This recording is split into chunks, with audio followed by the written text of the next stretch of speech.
रहा हूँ। काज़मी साहब मुझे बताइए, सड़क पर नमाज होनी चाहिए नहीं होनी चाहिए? तो फिर इतनी दिक्कत क्या है? अगर योगी, देखिए योगी आदित्यनाथ ने जो बात कही है, आने वाले समय में एक त्योहार है और सिर्फ उस त्योहार की बात मैं नहीं कर रही हूँ। क्या सिर्फ त्योहार पर होता है? काज़मी साहब, सड़क पर नमाज होनी चाहिए नहीं होनी चाहिए? देखिए मेरी बहन,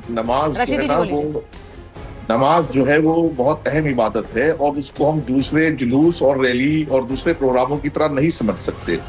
नमाज बहुत अहम इबादत है और नमाज की शराइत में से ये है कि जगह का पाक होना, जगह का साफ होना और इतना साफ होना कि नमाज पढ़ते हुए किसी तरह की कोई जो है बदबू, किसी तरह की कोई जो है धूल मिट्टी परेशानी ना हो, इतना साफ होना जरूरी है। तो सड़कों पर नमाज नहीं होनी चाहिए, मैं बहुत पहले कह चुका हूँ।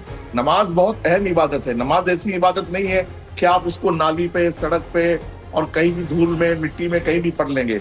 जलसे जुलूस होना, रैलियां होना, प्रोग्राम होना, ये अलग विषय है, लेकिन नमाज एक अलग है और नमाज इस्लाम की सबसे अहम तरीन इबादत है और इबादत ऐसे सड़कों पर अदा नहीं की जा सकती। और जितने लोग ये सड़कों पर नमाज की हिमायत कर रहे हैं, मैं शरीयत की रोशनी में इनसे ये पूछना चाहता हूँ कि नमाज की शराइत में से, ये वाजिबात में से है कि जगह का साफ होना जरूरी। क्या हमारी सड़कें इस कदर साफ हैं कि हम वहां नमाज अदा कर सकते हैं? नहीं कर सकते। और दूसरी बात कानून की है। अगर हमें सरकारें मना कर रही हैं और कानून इजाजत नहीं देता है, या लॉ एंड ऑर्डर की स्थिति, या जैसा कि अभी आपने बताया कि भाई, या योगी जी के बयान में मैंने सुना कि वो कामगारों के लिए है, एम्बुलेंस के लिए है, मरीजों के लिए है, आम इंसानों के, जाहिर सी बात है सड़क चलने के लिए है, नमाज पढ़ने के लिए नहीं है। इसलिए मैं तो नमाज पढ़ने की हिमायत सड़कों पर न जुमे में करता हूँ, न ईद बकरीद में करता हूँ और कभी नहीं करता हूँ। नमाज मस्जिदों में पढ़े, शिफ्टों में पढ़ लें, 2 बार पढ़ लें, 3 शिफ्टों में पढ़ लें, 4 शिफ्टों में पढ़ लें, लेकिन तो फिर काज़मी साहब आपको क्या लग रहा है? मैं एक बार रशीदी जी से पूछती हूँ, उसके बाद वापस आऊंगी आपके पास, क्योंकि मैं समझना चाह रही हूँ। अगर योगी आदित्यनाथ ने, रशीदी जी, ये कहा कि सड़क पर नमाज नहीं होगी, हम पहले भी कह चुके हैं, इस तरह से सड़क बाधित होती है तो बहुत से लोगों को दिक्कत होती है। उन्होंने तो नाम भी गिनाए, जो बीमार गुजर रहा है उसे दिक्कत है, वहां पर सड़क पर जाने की दिक्कत होती है, तो उससे बहुत तकलीफ होती है। आप उनसे सहमत है कि नहीं सहमत है, या वो ऐसे ही बयान दे रहे हैं, टारगेट कर रहे हैं? नहीं, देखिए सुचारिता, 2 बातें हैं इसमें, दोनों बातों को समझना बहुत जरूरी है। एक बात तो ये है कि नमाज जो है सड़क पे नहीं होनी चाहिए, तो बात उन्होंने ये कही।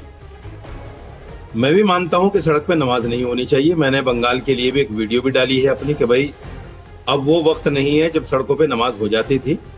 थोड़ा सोच समझकर दिमाग से काम लेना चाहिए, अक्लमंद को इशारा काफी है। दूसरी एक बात उन्होंने कही कि मानोगे तो ठीक है, नहीं मानोगे तो दूसरे तरीके भी हैं। इस पर मुझे एतराज है। ये संवैधानिक जबान नहीं है।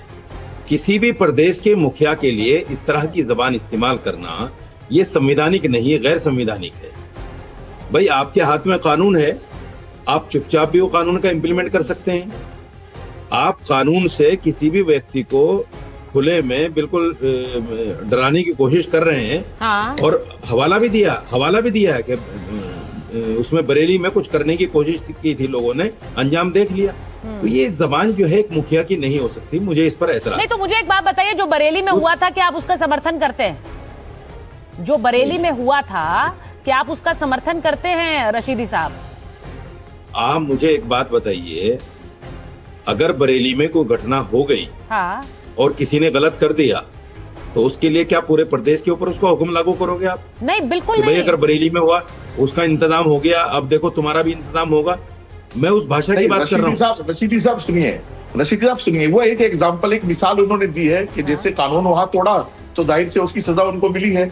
तो एक अगर हाकिम इतनी सख्त बात नहीं करेगा और एग्जाम्पल नहीं देगा और मिसाल को सेट नहीं करेगा, तो फिर वो कौन करेगा? मुझे ये बताइए आप जरा, कौन सी इसमें गलत बात है? 65 साल अगर कोई हाकिम सख्ती से पेश आ रहा है, आप कानून तोड़ रहे हो, तब अगर कानून को आप समझोगे तो वो सख्ती नहीं करेगा।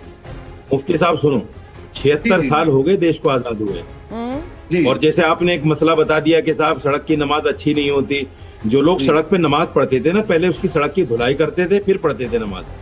ऐसे कोई नहीं मुसल्ला बिछा। मैंने ऐसा नहीं देखा, मैंने ऐसा नहीं देखा। आपने नहीं देखा, हमने देखा।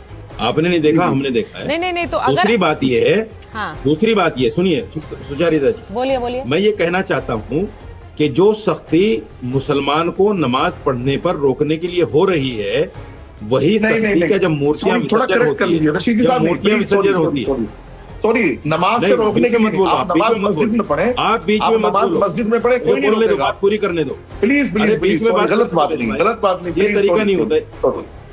ये अरे मैं आपसे थोड़ा ही कह रहा हूँ, आपको सॉरी लग रहा है तो चुप रहिए आप। नहीं, मैं आपसे थोड़ी नहीं, कह रहा हूँ गलत ये बात, गलत मैं बयानी भी नहीं सुचरिता के करनी शो में चाहिए, बैठा हूँ। गलत बयानी भी नहीं करनी चाहिए। साहब, नमाज से सुचरिता कोई वो के कह शो रहे हैं में आप बैठा गलत हूँ। बयानी आपके कर शो रहे हैं, में तो मैं बैठा जरा हूँ। इस पर एक जल्दी से यार, मैं रिएक्शन, आपके शो रशीदी में थोड़ी साहब बैठा सुनिए हूँ। सुनिए सुनिए, आप मुझे मना कर रहे हैं बार बार। नहीं नहीं अगर रशीदी मैं बोल नहीं साहब, पाऊंगा फिर आप बोल नहीं पाओगे, उन्होंने कोई एक और तरीका नहीं उन्होंने होता। आज एक और बात गलत कही, बयानी हो रही है। उन्होंने ये भी आप कहा, बयानी कर रहे हैं। सुनिए मेरी बात आपके शो में सुनिए, नहीं बैठा हूँ मैं। ठीक है रशीदी जी, मैं ये वापस तरीका आ रही अच्छा हूँ, नहीं है। मैं वापस आ रही हूँ। जी। मैं एक बार जरा आरपी सिंह जी से एक रिएक्शन लेती हूँ, क्योंकि आरपी सिंह साहब जरा मैंने इसलिए स्टार्ट की, जिन लोगों को इस पर आपत्ति है उनसे ये बहस शुरू करना इसलिए जरूरी था कि सड़क पर नमाज हो या ना हो, इस पर उनकी बुनियादी सोच क्या है। अब आपने सुन लिया। अब जो रशीदी साहब कह रहे हैं, वो कह रहे हैं मुझे इस बात से दिक्कत है कि आप एक धमकी देना चाह रहे हैं कि देखिए बरेली में जो हुआ था वैसा याद दिला दिया आपने।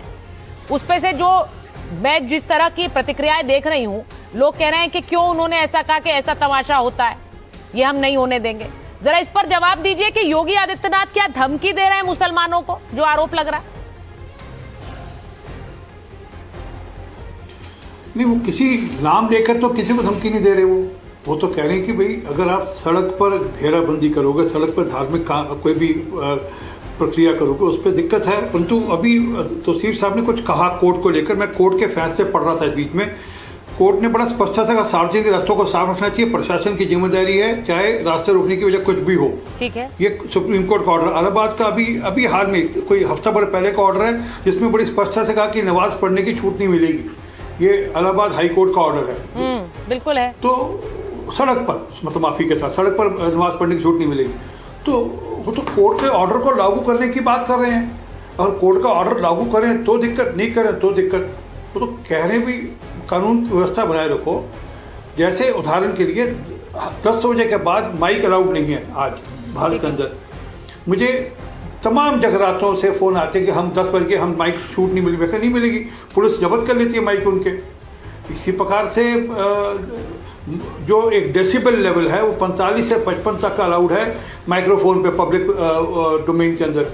अब उसमें अगर आप का जो माइक है उसका अगर डेसिबल लेवल 55 से ऊपर है तो कानूनी कार्रवाई। सुप्रीम कोर्ट का ऑर्डर, ये मेरा नहीं, सुप्रीम कोर्ट का ऑर्डर है, ये कोई किसी योगी जी का ऑर्डर नहीं है, तो उसमें कोई दिक्कत नहीं है। और मैं अभी शुभेंदु अधिकारी का बयान पढ़ रहा था, उन्होंने भी यही कहा कि किसी भी धार्मिक, उन्होंने किसी मतलब किसी हिंदू मुसलमान करके नहीं कहा, किसी भी धार्मिक संगठन को छूट नहीं मिलेगी।